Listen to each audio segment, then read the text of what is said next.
विषयक इस राष्ट्रीय सेमिनार के द्वितीय सत्र में आज हमारे बीच विषय विशेषज्ञ के रूप में उपस्थित भूगोल के ख्याति प्राप्त विद्वान और हमारे महाविद्यालय के वरिष्ठ प्राध्यापक आदरणीय डॉक्टर अनिल सिन्हा सर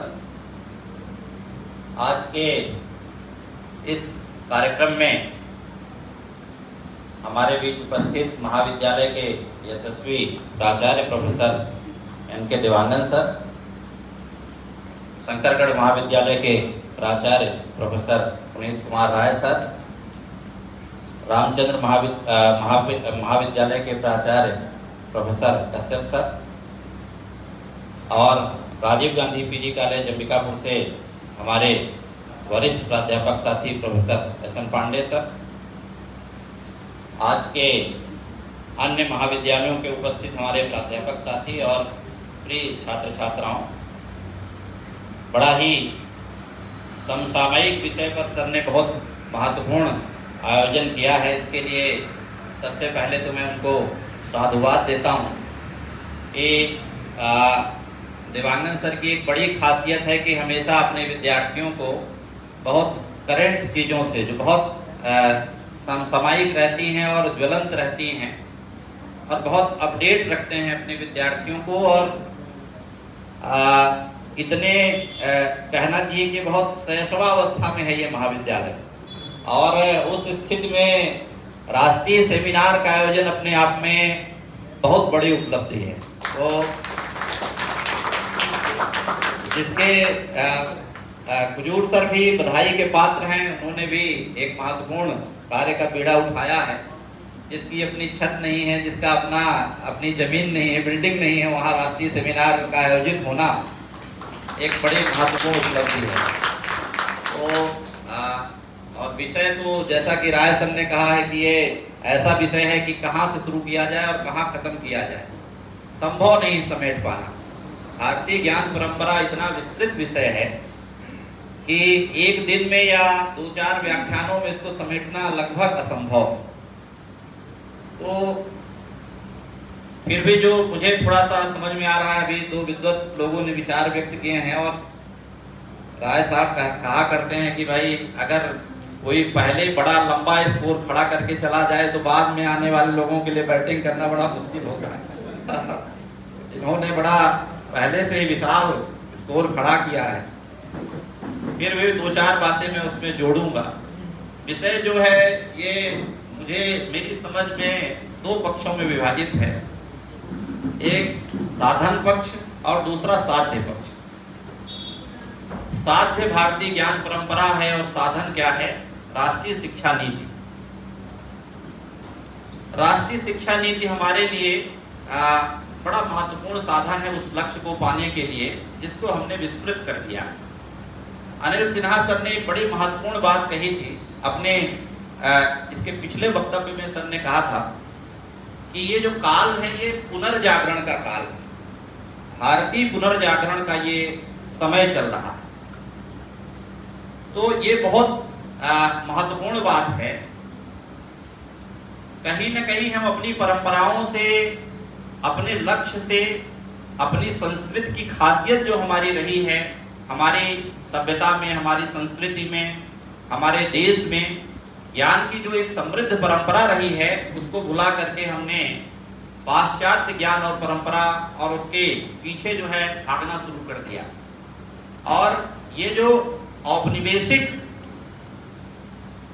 गुलामी की मानसिकता हमने स्वीकार कर ली है, उसी का नतीजा है कि आज हमको अपने इतने समृद्ध संसाधन होने के बावजूद उस पर विचार करना पड़ रहा।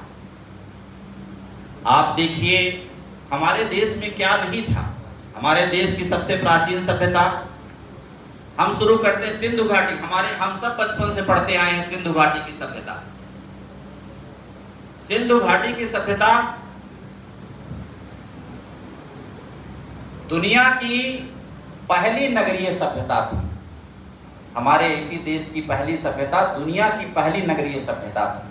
आज से 5000 वर्ष पहले इतनी जबरदस्त टाउन प्लानिंग की गई थी। हम सब पढ़ते आए हैं कि इतना हमारा विज्ञान, इतना हमारा वास्तुशास्त्र इतना समृद्ध था। सड़कें जो है समकोण पर काटती थी, नालियां चौड़ी चौड़ी नालियां, चौड़ी चौड़ी सड़कें, पूरी व्यवस्था आज के आधुनिक महानगरों से भी ज्यादा, आधुनिक शहरों से भी ज्यादा समृद्ध व्यवस्था थी। हमने उसको बुला दिया। हमने तक्षशिला और नालंदा जैसे विश्वविद्यालयों को भुला दिया। आज हम हार्वर्ड की बात करते हैं, कैम्ब्रिज की बात करते हैं, ऑक्सफोर्ड की बात करते हैं, MIT की बात करते हैं, लेकिन इनसे हजारों साल पहले तक्षशिला विश्वविद्यालय था, नालंदा विश्वविद्यालय था, विक्रमशिला विश्वविद्यालय था।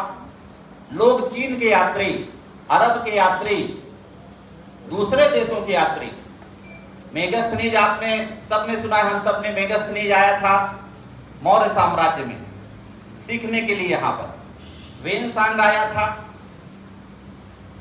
5वीं-6वीं शताब्दी में। तो भारत अपने आप में, भारत का ज्ञान बहुत समृद्ध रहा, भारत की संस्कृति बहुत समृद्ध रही।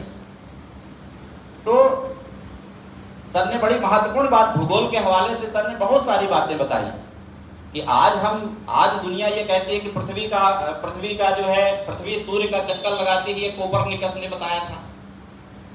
आज से हजारों साल पहले जो है आर्यभट्ट ने बता दिया था कि पृथ्वी जो है सूर्य का चक्कर लगाती है। लेकिन हमको पढ़ाया क्या जा रहा है? हमको वही पढ़ाया जा रहा है कि कोपरनिकस ने वो किया था, बताया था। तो हमारे ज्ञान विज्ञान को एक सुनियोजित षड्यंत्र के तहत हमारे अंदर गुलामी की मानसिकता भरी गई और आज हम उसी मानसिकता को आज भी ढोते चले जा रहे हैं। अंग्रेजों ने लंबे समय तक भारत पर शासन किया और हमारी मानसिकता को इस कदर गुलाम बना दिया कि हम अपनी सभ्यता के प्रति, अब सभ्यता बहुत सारे आयाम है सभ्यता के, हम अपनी भाषा के प्रति जो है हीन होते चले गए। हमको अपनी भाषा का इस्तेमाल करना हीन लगता है। हम हिंदी में जो है बात करने में हिचकिचाते हैं। किसी सभ्य समाज में, किसी बुद्धिजीवी वर्ग में कहीं 4 लोग बैठे हो तो हमको लगता है कि अरे हम तो हिंदी बोल रहे हैं। सर ने बताया, अभी विस्तार से बताया कि जापानी अपने देश से बहुत प्यार करते हैं,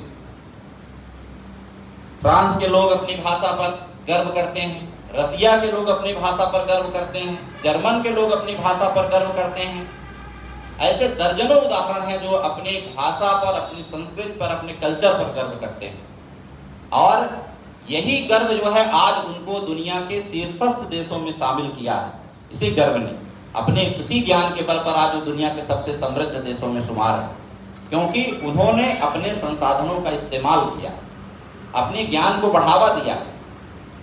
आज जब हम भारत के विकसित होने की बात करते हैं, 2047 का लक्ष्य लेकर के चलते हैं, तो कहीं ना कहीं हमको इस बात को सोचना होगा, हमको विचार करना होगा कि 2047 में विकसित भारत का लक्ष्य भारतीय ज्ञान परंपरा के रास्ते से ही होकर के गुजरता है। जब तक हमारे अंदर भारतीयता का बोध नहीं होगा, जब तक हमारे अंदर अपने ज्ञान के दम पर उसको आगे बढ़ने का हमारे अंदर जज्बा नहीं होगा, हम विकसित भारत नहीं बना पाएंगे। तो ये सबसे महत्वपूर्ण बात ये है कि हम अपने ज्ञान का इस्तेमाल करना सीखें, हम अपने ज्ञान को आगे बढ़ाना सीखें। आप देख लीजिए, आज पूरी दुनिया योग को अपना रही है। धीरे धीरे करके इन 4-5 वर्षों में हमने योग को अपनाना शुरू किया। वह दिन दूर नहीं होगा जब हम लोग रास्ते में आ रहे थे, ज्योतिष की बात कर रहे थे, सब लोगों ने बड़े 2-3 बातें जो है हम लोग डिस्कस कर रहे थे, रास्ते में डिस्कशन हो रहा था चीजों पर। ज्योतिष बहुत महत्वपूर्ण जो है, बहुत महत्वपूर्ण पक्ष है, बड़ा विज्ञान है, वो कोई सामान्य अटकलबाजी नहीं है। ज्योतिष कोई इस तरह से नहीं है कि हमने जो है बिना किसी तथ्य के, बिना किसी भाव के जो है निष्कर्ष निकाल दिया। उसके पीछे भी एक पूरा का पूरा विज्ञान है। तो हमारा देश जो है इतना अधिक इन सब चीजों में समृद्ध रहा।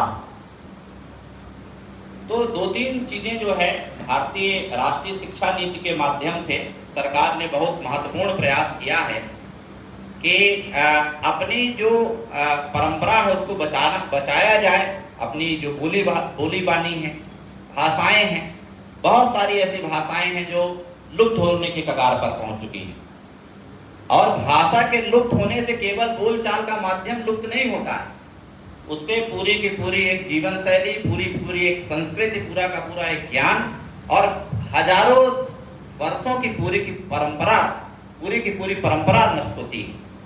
तो हमारी भाषा को सहेजने के पीछे राष्ट्रीय शिक्षा नीति में इसीलिए लक्ष्य निर्धारित किया गया है कि हम ज्यादा से ज्यादा लोगों को अपनी मातृभाषा में शिक्षा देने की व्यवस्था करेंगे। और अगर हम अपनी मातृभाषा में शिक्षा देंगे तो धीरे धीरे वह भाषा फिर से क्या होगी, पनपने लगी, फिर से पुनर्स्थापित होगी। आज अगर आप देख लीजिए कि अगर धर्म की भाषा के रूप में या धार्मिक कर्मकांड के रूप में संस्कृत नहीं बनी हुई होती तो हो सकता है कि संस्कृत आज धीरे धीरे समाप्त हो गई होती। दुनिया की सबसे वैज्ञानिक भाषा, भारत की सबसे प्राचीन भाषा संस्कृत आज हम तक केवल इसलिए पहुंच रही है क्योंकि कहीं ना कहीं हम उसका इस्तेमाल कर रहे हैं। तो ये बहुत महत्वपूर्ण बात है कि हमको जो है अपनी भाषाओं को बचाना होगा और राष्ट्रीय शिक्षा नीति के माध्यम से इस पर बड़ा महत्वपूर्ण काम किया जा रहा है कि प्राथमिक शिक्षा की व्यवस्था भी लोक भाषाओं में, जो छोटी छोटी बोलियां हैं, आदिवासियों की बहुत सारी बोलियां हैं, उन भाषाओं में करने का प्रयास किया जा रहा है।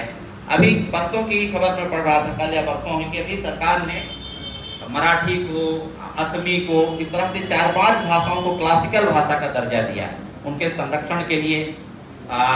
अभी अभी परसों की घटना है। तो ये बातें जो है बहुत महत्वपूर्ण है। दूसरा जो है भारतीय ज्ञान परंपरा, अभी राय साहब ने तमाम संस्कृत के श्लोकों का जो है जिक्र किया था। भारतीय हम लोग जो है आप देख लीजिए कि आज